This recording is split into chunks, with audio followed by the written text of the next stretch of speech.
Oke, Bang Adien, tanggapannya kalau tadi Pangdam menjelaskan juga bahwa jangan sampai ada disusupi ataupun kepentingan politik. Tapi kalau dari Jenderal Gatot Nurmantio pun mengatakan bahwa ini tidak ada kepentingan politik, hanya datang sejumlah purnawirawan untuk berziarah. Lalu? Bang Adien, pendapatnya? Enggak, ini kita mau bahas apa? Kepentingan politiknya, atau demonstrasinya, atau kedatangan mereka ke sana, atau protokol COVID-nya? Ini sebuah rangkaian, Bang. Ketika ada yang menolak di luar TMP Kalibata, kemudian di dalam yang dianggap tidak sesuai aturan dengan COVID-nya, kan itu sebuah rangkaian yang tidak bisa dilepaskan Ya, juga. kalau Sehingga yang oleh Pangdam kan ada runutannya. Kalau yang saya baca kan tidak ada pelarangan terhadap acara ziarahnya.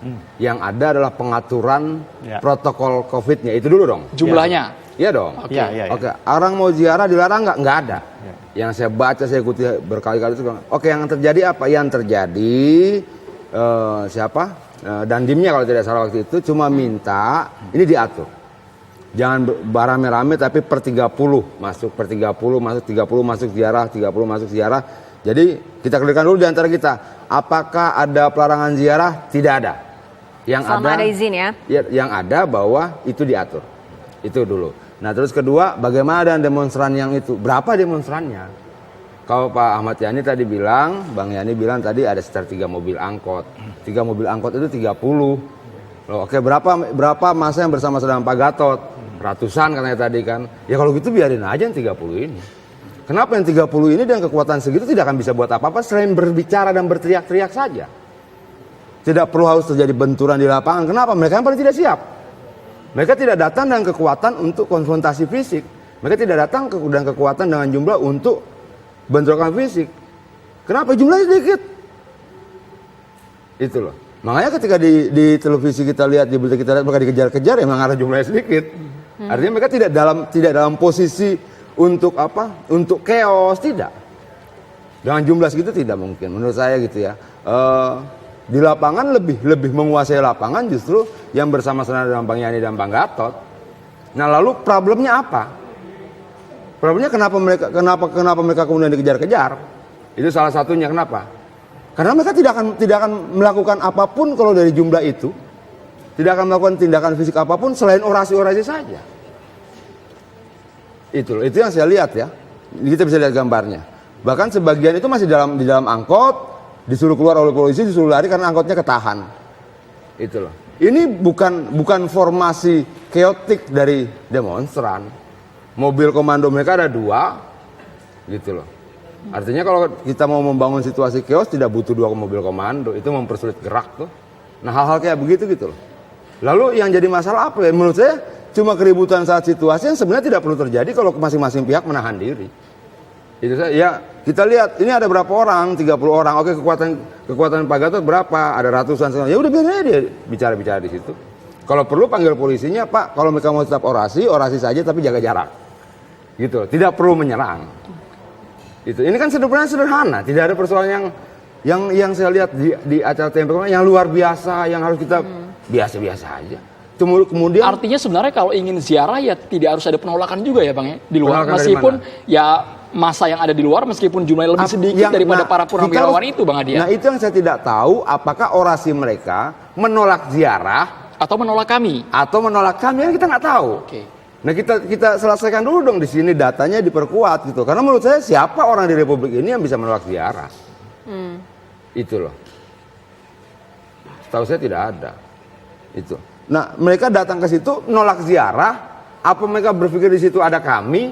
Atau mungkin mereka sedang mendemo lain? Kan saya tidak dengar orasinya apa. Oke. Bang Adien, kan ada perdebatan dengan Dandim di mana hanya diperbolehkan pada akhirnya 30 orang saja. Iya. Padahal krusial dari acara tadi pertama kali adalah mereka serombongan itu ingin masuk bersama-sama. Kalau Bang Adien sendiri melihatnya patokan 30 ini seperti apa? Karena kan TPU ataupun tempat pemakaman Taman Makam Pahlawan ini benar-benar luas ruangannya. Bukan, luas itu kan tanahnya, arealnya. Tapi kan diharapkan berkumpul misalnya berdua di satu makam 30. Pindah ke makam lain misalnya 30. Kan seperti itu. Kalau di Aur 30 itu ya luas banget gitu. Tidak begitu sebenarnya maksud saya.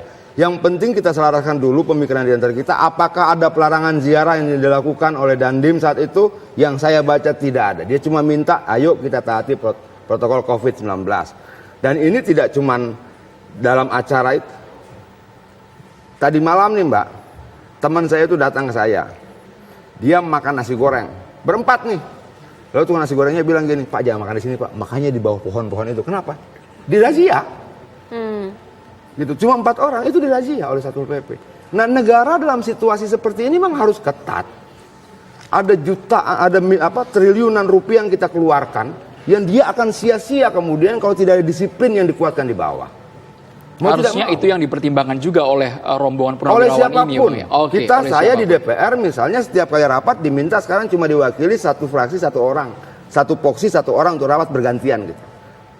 Itu. Jadi kalau misalnya kemudian di DPR ada 9 partai, ya siapa yang ikut rapat? Misalnya rapat-rapat komisi, ya 9 orang plus sekretariatan, Oke, plus jumlahnya ya. mitra. Kita sepakat Bang, kalau untuk menjunjung tinggi aturan protokol kesehatan ya semuanya harus patuh di hadapan hukum. Tapi Bang Ahmad Yani melihatnya mengapa ada yang mengait-ngaitkan ini dengan kepentingan individu, bahkan dengan jelas Pangdam Jaya melontarkan hal tersebut. Ya, itulah menjadi persoalannya. Sesungguhnya tadi apa yang dikemukakan oleh Saudara Adian ini, kalau dari awal adalah difasilitasi, di asesmen yang cukup baik, saya kira nggak terjadi. Memang kita meminta awal itu tidak di luaran.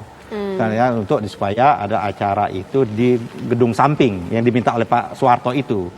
Nah seharusnya kalau itu yang diakomodir seperti gedung samping itu bisa dilihat. Ya tapi ya sudahlah, kita nggak lagi bisa mengulang lagi, tapi itu tidak bisa dipakai. Yang hanya bisa di luar. Oke, dengan di luar kita juga setuju bahwa ini ada kondisi, ini adalah pandemi, ya kan? Oleh karena itu pandemi kemarin setelah kita itu kita setuju. Oke, kalau kayak gitu kita ikuti bahwa setiap rombongan itu 30 dan itu kita lakukan.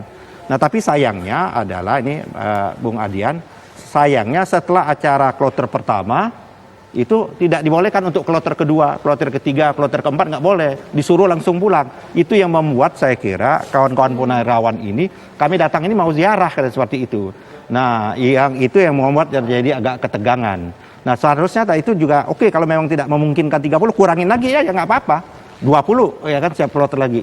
Nah saya dengan Pak Gatot itu setelah kloter pertama kita anggap itu sudah selesai dan kita berasumsi bahwa ini akan jalan. Berikutnya akan ada kloter kedua.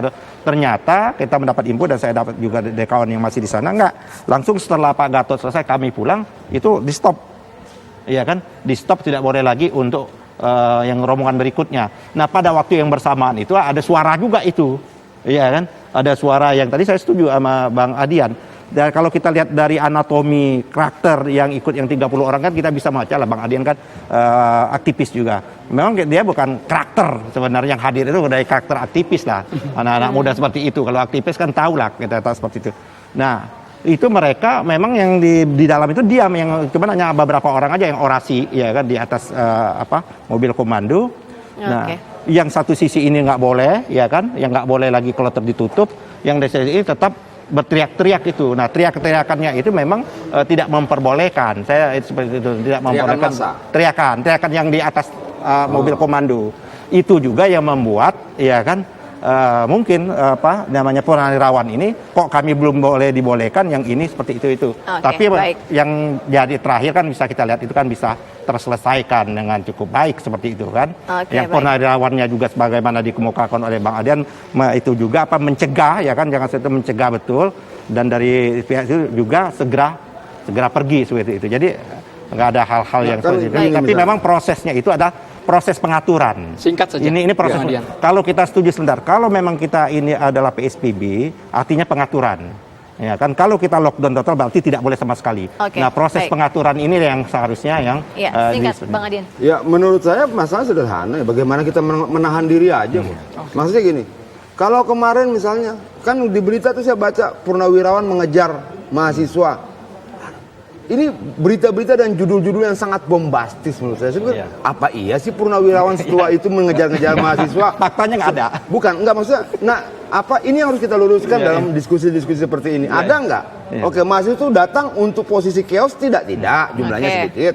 Sebagian masih dalam mobil, bahkan segala macam. Lalu kalau kemudian mereka cuma teriak-teriak saja dan tidak melakukan tindakan apapun dari situ, ya biarkan saja. Kalau menurut saya tidak perlu juga teman-teman purnawirawan misalnya merasa terganggu. Teman-teman Pak Gatot, Bang Yani merasa terganggu.